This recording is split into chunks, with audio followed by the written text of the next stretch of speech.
हाय kids, standard 5 social studies अपनी book निकालिए।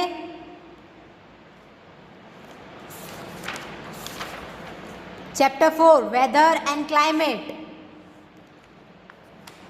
Page number 26।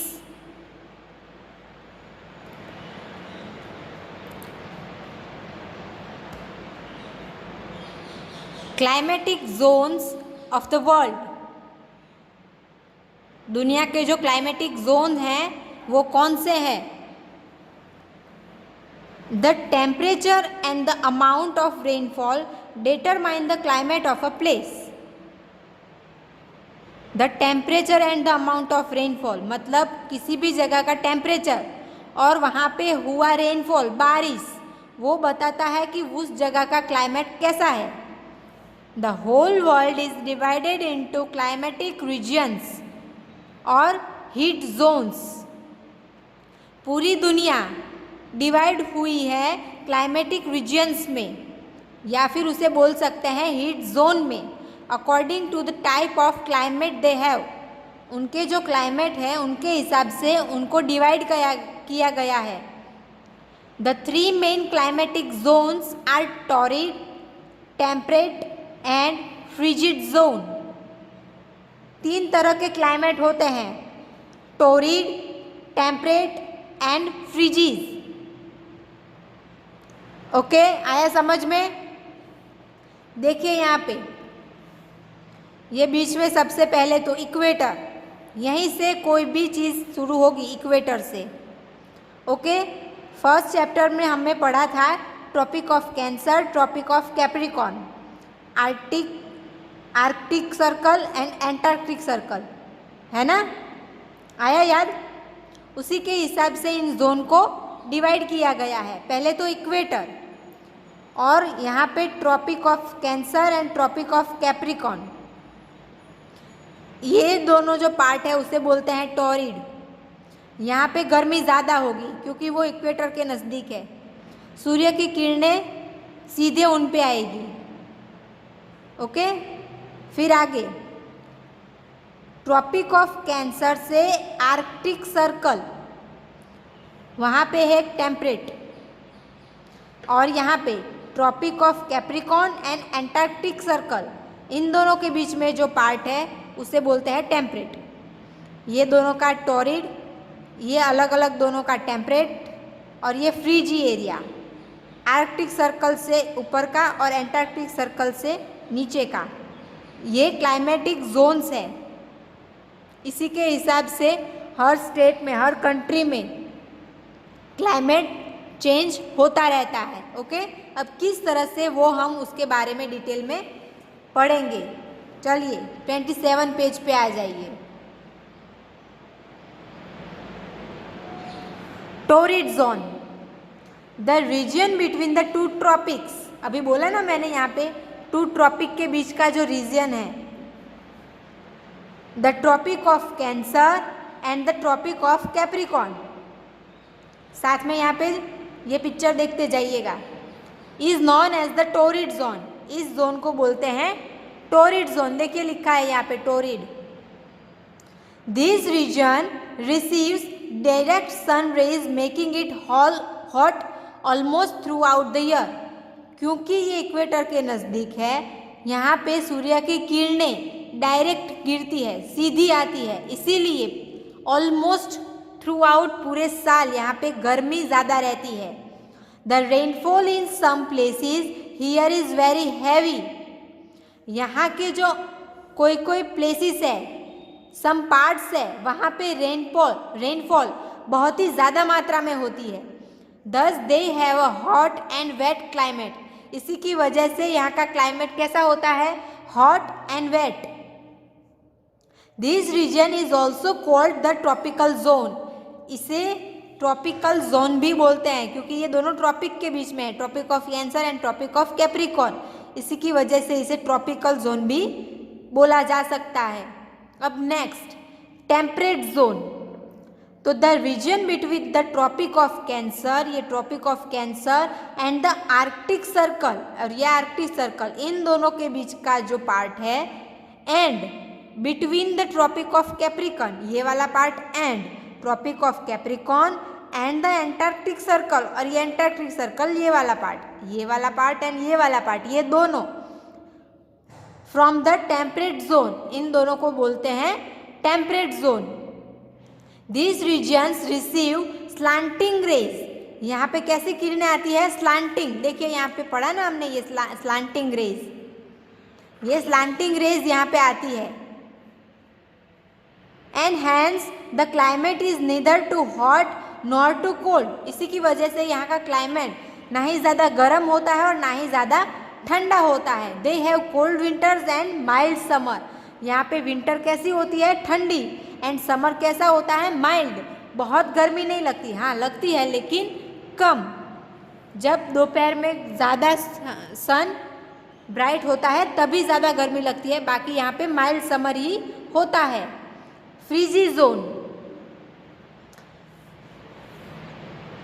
The regions around the poles are known as frigid zone, ये pole के नज़दीक वाला पार्ट, आर्कटिक सर्कल से जोन, पोल आर्कटिक सर्कल से north और एंटार्क्टिक सर्कल से साउथ पोल, ये दोनों पार्ट जो है वो है फ्रिजिड, उसे बोलते हैं frigid zone. They live between the arctic circle and the north pole, Arctic circle and the north pole, and between the Antarctic circle and south pole, अभी बोला ना मैंने वही, उसे बोलते हैं frigid zone. They are very far away from the equator, ये दोनों बहुत ही दूर है इक्वेटर से।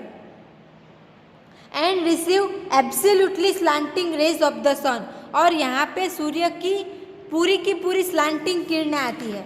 ये पोल, ये दिख रहा है पोल, वहाँ पे ये स्लांटिंग होती हुई पूरी स्लांट हो जाती है, पूरी बाहर निकल जाती है। During most month in a year, यहाँ पे ज़्यादातर महीनों में the frigid zone do not receive the sun's rays at all, क्योंकि यहाँ पे सूर्य की किरणें आती ही नहीं है, do not receive the sun's rays at all, that is why, इसी की वजह से they are covered with thick sheets of ice most of the year, इसी की वजह से यहाँ पे पूरे साल बर्फ़ जमा रहती है।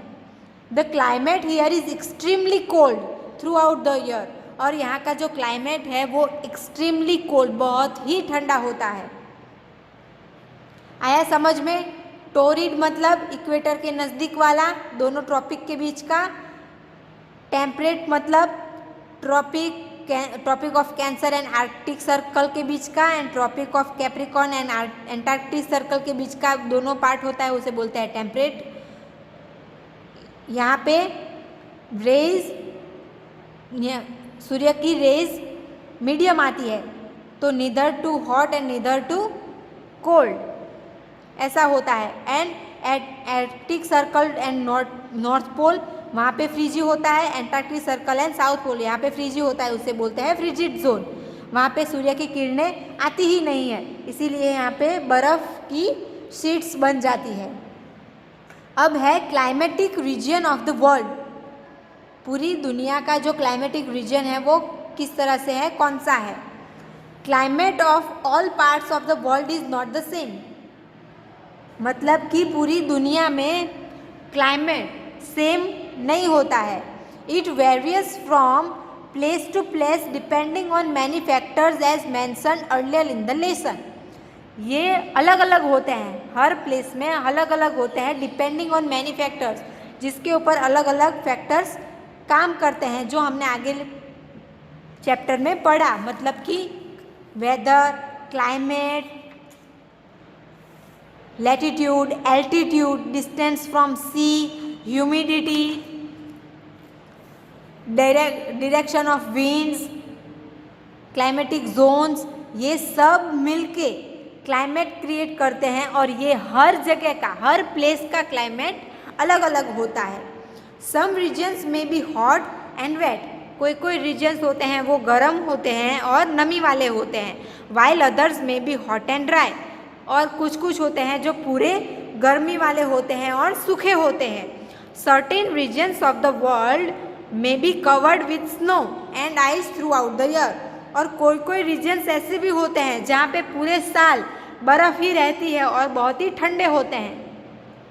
while some may have extremes of summers, और कहीं पे बहुत ज़्यादा गर्मी होती है एंड बहुत ही ज़्यादा ठंड लगती है।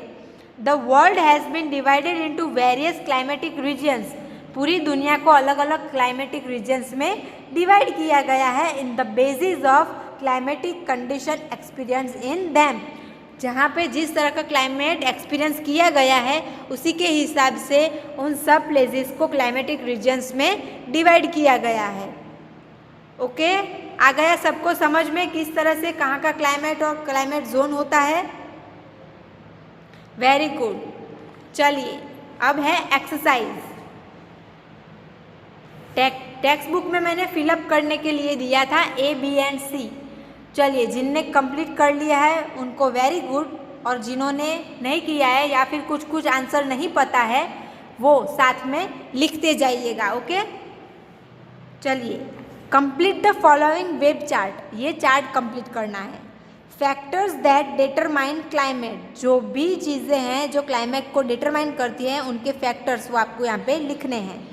पहले तो है लैटिट्यूड, फिर है एल्टीट्यूड, फिर है distance from the sea and direction of winds. ये सारे जो फैक्टर्स हैं वो क्लाइमेट को डिटरमाइन करते हैं। Okay, 3 major heat zones of the earth के बहुत ही बड़े हीट जोन जो है उनके नाम लिखने हैं। Torrid, temperate and frigid. इसी की वजह से क्लाइमेट को जाना जाता है और डिवाइड किया जाता है। क्लाइमेट का डिटरमाइन फैक्टर्स कौन से हैं? Latitude, altitude, distance from the sea, direction of winds and heat zone of the earth. वो कौन से हैं? 3, टॉरिड, टेम्परेट एंड फ्रिजिड। आया समझ में? चलिए next B, tick the correct answer and write in the blanks. पहले तो आपको सही आंसर चूज करना है और फिर उस आंसर को यहाँ पे ब्लैंक में लिखना है। First, southern hemisphere experience summer during. Southern hemisphere में समर कब होता है? जनवरी और फरवरी में। तो बीच वाले बी ऑप्शन में आपको टिक करना है और यहाँ पे लिखना है जनवरी फरवरी। Okay, second, the average weather condition of a place over a long period of time is, मतलब किसी भी जगह का वेदर जो लॉन्ग टाइम के पीरियड के ऊपर जाना जाता है उसे क्या कहते हैं? क्लाइमेट। तो आपको क्लाइमेट पे टिक करना है और यहाँ पे लिखना है क्लाइमेट। आ रहा है समझ में? Next, the wind that blows from the sea to the land is known as onshore wind और ब्लैंक ब्रीज। जो सी से लैंड में जाते हैं उसे बोलते हैं ऑनशोर विंड, और क्या बोलते हैं उसे? सी ब्रीज, क्योंकि वो सी से लैंड में जाती है उसे बोलते हैं सी ब्रीज, और लैंड से सी में आती है उसे land breeze, offshore. The heat zone between the 2 tropics is the, 2 tropic के बीच का जो पार्ट था, जो जोन था, उसे क्या बोलते हैं? टॉरिड। ओके, चलिए next, fifth, the distance from the sea determines the. Sea से जो डिस्टेंस क्रिएट होता है वो डिटरमाइन करता है क्या? क्लाइमेट। तो यहाँ क्लाइमेट पे टिक करना है और यहाँ पे लिखना है climate. Understand everybody? Okay, next C, fill in the blanks. First, the earth is surrounded by a thin layer of air called blank. दुनिया के आजू बाजू, अर्थ के आजू बाजू जो थिन लेयर है उसे क्या बोलते हैं? एटमॉस्फेयर। लिखिए ATMOSPHERE, atmosphere. Next, people who study climate are called. जो लोग क्लाइमेट को रीड करते हैं, स्टडी करते हैं, उसे क्या बोलते हैं? क्लाइमेटोलॉजिस्ट।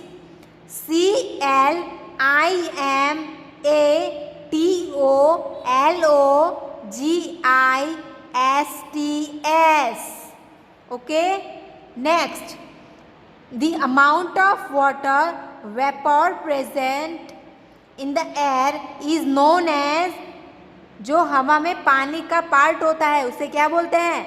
ह्यूमिडिटी। लिखिए HUMIDITY, humidity. Next, temperature blank which increase in altitude. जैसे जैसे एल्टीट्यूड इंक्रीज होता है टेम्परेचर क्या होता है? डिक्रीज। लिखिए DECREASE, मतलब जैसे जैसे हम ऊंचाई पे जाएंगे वैसे वैसे ही टेम्परेचर कम होता जाएगा, ठंड बढ़ती जाएगी तो temperature decrease. Next, the coldest climatic zone on the earth is, सबसे ज़्यादा ठंडा जोन कौन सा है? Frigid zone, FRIGIDZONE,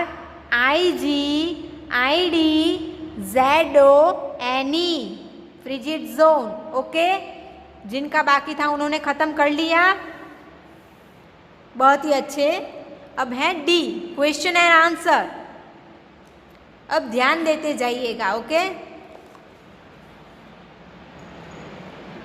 right two differences between weather and climate. Weather और क्लाइमेट के बीच में क्या अंतर है, क्या डिफरेंस है, वो दो बताने हैं। सबसे पहला, weather is the condition of atmosphere over a short period of time at a particular place. Weather मतलब शॉर्ट पीरियड के लिए जो भी बनता है पीरियड उसे बोलते हैं वेदर, जो शॉर्ट पीरियड के लिए होता है। और climate is the average weather condition of a place for a long period of time. और क्लाइमेट का पीरियड कैसा होता है? लॉन्ग। वेदर का पीरियड शॉर्ट होता है और क्लाइमेट का पीरियड लॉन्ग होता है। Weather is the condition of atmosphere over a short period of time at a particular place. And climate में, climate is the average weather condition of a place for a long period of time. Okay, अब दूसरा, weather of a place में change each day. Weather हर रोज change होता है, every day. And climate is different at different places of the world.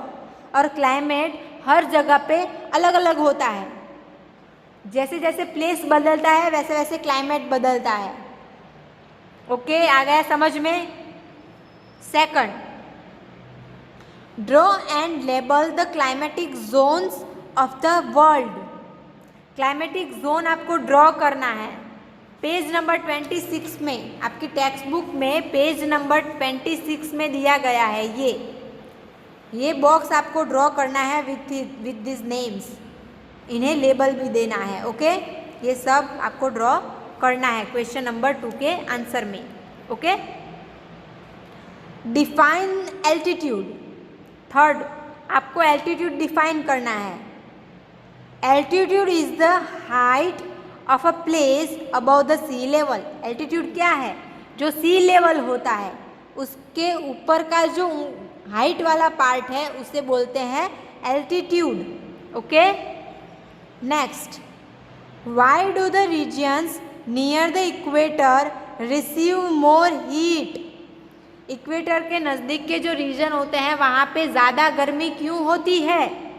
Equator receives more sunlight than any other place on the earth as it is the closest to the sun. That's why the regions near the equator receive more heat. आया समझ में? क्योंकि वहाँ पर सीधी sunlight आती है। Okay, चलिए next, fifth, why is the South pole extremely cold throughout the year. South pole extremely cold है, क्यों? Because they are very far away from the equator. क्योंकि वो साउथ पोल है वो इक्वेटर से बहुत ही दूर है। And receive absolutely slanting rays, और वहाँ की जो किरणें हैं, वहाँ पे जो सन की किरणें गिरती है वो पूरी तरह से स्लांटिंग होती है। इसी की वजह से south pole extremely cold throughout the year. Okay, अब है E, write brief note on the following. आपको नीचे दिए गए 3 के ऊपर नोट लिखना है। ओके, चलिए। First, torrid zone, the region between the 2 tropics, the tropic of cancer and the tropic of Capricorn is known as the torrid zone. Torrid zone किसे बोलते हैं? 2 ट्रॉपिक के बीच के पार्ट को टोरिड जोन बोलते हैं। Temperate zone, the region between the tropic of cancer and the arctic circle, मतलब कि जो tropic cancer and Arctic circle था उसके बीच का part, and between the tropic of capricorn and the Antarctic circle from the temperate zone. इन दोनों को क्या बोलते हैं? टेम्परेट जोन बोलते हैं।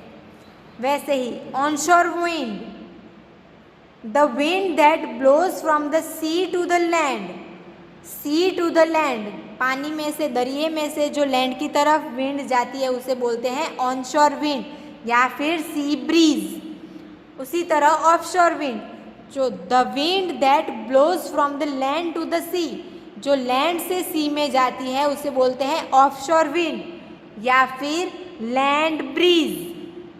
ओके, ये था ई। अब है एफ, गिव रीजन्स, आपको रीजन्स देने हैं। Singapore which is closer to the equator is hotter than London which is at a larger distance from the equator. जो सिंगापुर है, जो इक्वेटर के नज़दीक है, वो गर्म है। Than London which is at largest distance from the equator, जो लंदन है वो इक्वेटर से बहुत दूर है, उसके कंपैरिजन में सिंगापुर गर्म है। क्यों? क्योंकि because equator receives more sunlight than any other place, जो कि सिंगापुर को लगता है। सिंगापुर जो है वो tropic of cancer and tropic of capricorn, इन दोनों के बीच में आता है सिंगापुर। और जो लंदन है वो आर्कटिक सर्कल और नॉर्थ पोल या फिर एंटार्क्टिक सर्कल और साउथ पोल के बीच में आता है। इसी की वजह से as we move away from the equator towards the pole the temperature gradually decrease. इसी की वजह से सिंगापुर जो है वो हॉटर है एंड लंदन जो है वो ठंडा है। लंदन के कंपैरिजन में सिंगापुर जो है वो गर्म है। आ गया समझ में? Next, second, Shimla experience a cooler climate than Delhi. Shimla जो है वो दिल्ली से ज़्यादा ठंडा क्लाइमेट रखता है। क्यों? तो the thinner atmosphere absorb less heat making the place in hilly areas क्लोड। जो एटमॉस्फेयर है, थिनर पतला एटमॉस्फेयर है, वो हीट को कम ऑब्जॉर्ब करता है।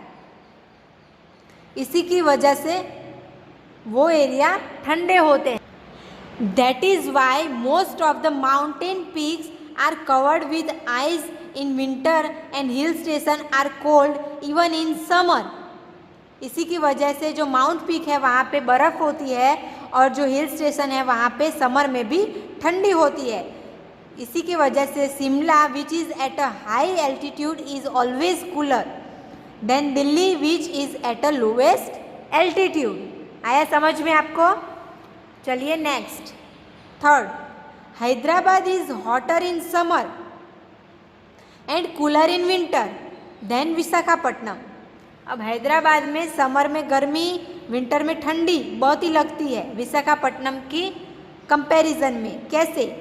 The warm air above the sea, sea के ऊपर की जो वार्म हवा होती है, नमी होती है, पवन होता है जो, वो rises up and moves toward land, वो बढ़ता है और लैंड की तरफ चलता है। This raises the temperature of the place along the coast, वो जो नज़दीकी प्लेस है उसे, उसके टेम्परेचर को अफेक्ट करता है। By the time this air reaches the places away from the sea, इसी तरह से जब ये हवा सी से दूर वाले प्लेसेस में जाती है, इट लूजेज इट वार्मनेस, ये अपनी गर्माहट खो देता है। Hence there these places remains cold in winter, इसी की वजह से वहाँ के जो प्लेसेस है वो विंटर में बहुत ही कोल्ड होते हैं। आया समझ में? चलिए next, we sweat a lot in the rainy season, हम बारिश के मौसम में ज़्यादा पसीना आता है हमें, क्यों? मॉइस्चर इन द एयर, जो हवा में नमी है, मॉइस्चर है, increase in the rainy season, वो बारिश के मौसम में बढ़ जाता है। As the air carries more moisture in it then, इसी की वजह से मॉइस्चर हवा में मिक्स हो जाता है। So we sweat a lot in the rainy season. तो ये थे आपके क्वेश्चन आंसर। आ गया समझ में सबको? अब है आपका होमवर्क। एक्सरसाइज ABCDEF सारी की सारी आपको अपनी नोटबुक में लिखनी है। क्वेश्चन आंसर अभी मैंने सिखाए, ठीक है, विथ आंसर्स जो लिखे हुए भी थे। फिर भी आपको कोई डाउट हो तो बताना। ओके, आ गया समझ में? आपका homework, right exercise number A to F, ABCDEF सारी की सारी चैप्टर नंबर 4 की आपको आपकी एसएस की नोटबुक में लिखनी है। आ गया समझ में सबको? ये चैप्टर, ये एक्सरसाइज जो मैंने सिखाई वो, और होमवर्क जो दिया वो। चलिए, थैंक यू।